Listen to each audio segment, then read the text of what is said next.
15 نومبر بین الاقوامی ختم نبوت کانفرنس کی تیاریاں عروج پر، دنیا کے ممتاز علماء ڈھاکہ پہنچ گئے۔ تفصیلات کے مطابق 15 نومبر بروز ہفتہ دارالحکومت ڈھاکہ کے تاریخی سہروردی میدان میں ہونے والی بین الاقوامی ختم نبوت کانفرنس کی تیاریاں آخری مراحل میں داخل ہو چکی ہیں۔ کانفرنس کی کامیابی کے لیے ملک بھر میں اجتماعات اور ریلیوں کا سلسلہ جاری ہے،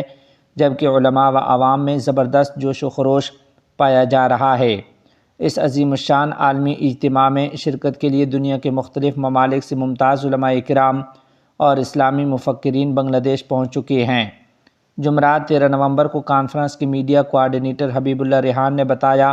کہ قادیانیوں کو غیر مسلم قرار دینے کے مطالبے پر منعقد ہونے والے اس اجتماع میں 8 غیر ملکی علماء خصوصی طور پر شریک ہوں گے، جن میں قائد جمعیت مولانا فضل الرحمان، مولانا سید محمود اسد مدنی، مولانا قاری محمد حنیف جلندری، شیخ عبدالرؤف مکی، ڈاکٹر احمد یوسف بن نوری، مولانا محمد الیاس گھمن، جبکہ مزید 2 عالمی شخصیات مفتی ابوالقاسم نعمانی محتمم دارالعلوم دیوبند اور ڈاکٹر شیخ مصعب نبیل ابراہیم پروفیسر جامعہ ازہر مصر آج رات ڈھاکہ آمد متوقع ہے۔ کانفرنس میں بنگلہ دیش کے سرکردہ علماء بھی شریک ہوں گے، جن میں مولانا شاہ محب اللہ بابو نگری، امیر حفاظت اسلام، مولانا خلیل احمد قریشی، مولانا محمود الحسن، چیئرمین وفاق المدارس العربیہ والہیئۃ العلیا بنگلہ دیش، اور مفتی محمد عبد المالک، خطیب بیت المکرم قومی مسجد شامل ہیں۔ علاوہ ازیں ملک بھر کے 50 سے زائد ممتاز علماء و مشائخ مہمانان خصوصی کے طور پر شریک ہوں گے۔ کانفرنس کے حوالے سے منتظمین نے بتایا ہے کہ ڈھاکہ میٹروپولیٹن پولیس کمشنر کی جانب سے پروگرام کی باضابطہ اجازت موصول ہو چکی ہے۔ دینی حلقوں اور مذہبی عوام میں اس عالمی اجتماع کے سلسلے میں غیر معمولی جوش و خروش پایا جا رہا ہے اور دارالحکومت ڈھاکہ میں بینرز، پوسٹرز اور استقبالیہ کیمپوں کے ذریعے فضا پر رونق ہو چکی ہے۔ ختم نبوت تحفظ کمیٹی بنگلہ دیش کے امیر مولانا عبدالحمید مدھوپوری نے تمام ایماندار مسلمانوں سے اپیل کی ہے کہ وہ لاکھوں کے اجتماع میں شریک ہو کر عقیدہ ختم نبوت کے تحفظ کے عہد کو تازہ کریں۔ انہوں نے اپنے بیان میں کہا کہ قادیانی گروہ اسلام کی بنیادی عقائد کا منکر ہے اور مرزا غلام احمد قادیانی کو نبی ماننا صریح کفر ہے۔ دنیا کے متعدد مسلم ممالک خصوصاً پاکستان اور سعودی عرب نے قادیانیوں کو غیر مسلم قرار دے رکھا ہے، مگر بنگلہ دیش میں تاحال یہ اعلان نہیں کیا گیا۔ ان کا کہنا تھا کہ 15 نومبر کا یہ عالمی اجتماع امت مسلمہ میں نئی روح پھونکے گا اور ہم امید رکھتے ہیں کہ حکومت بنگلہ دیش بھی قادیانیوں کو غیر مسلم قرار دے کر مسلمانوں کے دیرینہ مطالبے کو پورا کرے گی۔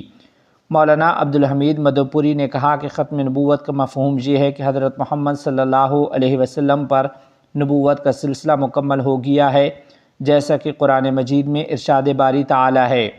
محمد صلی اللہ علیہ وسلم تمہارے مردوں میں سے کسی کے باپ نہیں، لیکن وہ اللہ تعالیٰ کے رسول اور آخری نبی ہیں اور اللہ تعالیٰ ہر چیز کا علم رکھنے والا ہے۔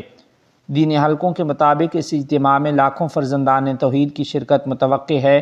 اور سہروردی میدان ڈھاکہ ایک تاریخی منظر پیش کرے گا۔ ناظرین و سامعین، آپ کو بتاتے چلیں کہ بین الاقوامی ختم نبوت کانفرنس کی تیاری کے سلسلے میں آج سلٹ میں ایک پرزور ریلی بھی نکالی گئی۔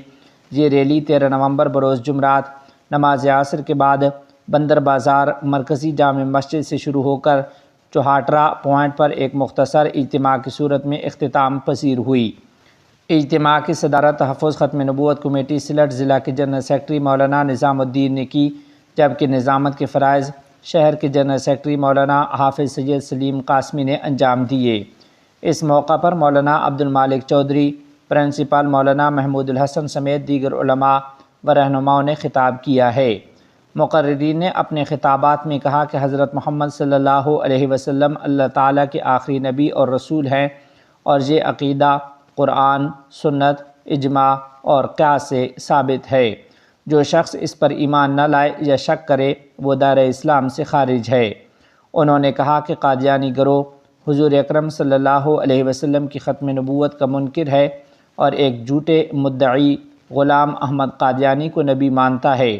امت مسلمہ کے اجماع کے مطابق قادیانی کافر ہیں اور کئی اسلامی ممالک نے انہیں باقاعدہ غیر مسلم قرار دے کر ان کی سرگرمیوں پر پابندی عائد کی ہوئی ہے۔ مقررین نے حکومت بنگلہ دیش سے مطالبہ کیا کہ وہ بھی قادیانیوں کو کافر قرار دے اور ان کی تمام سرگرمیوں پر پابندی عائد کرے۔ آخر میں تمام مکاتب فکر، تنظیموں اور عوام الناس سے اپیل کی گئی کہ وہ 15 نومبر بروز ہفتہ تاریخی سہروردی میدان ڈھاکہ میں ہونے والی بین الاقوامی ختم نبوت کانفرنس میں بھرپور شرکت کر کے اسے کامیاب بنائیں۔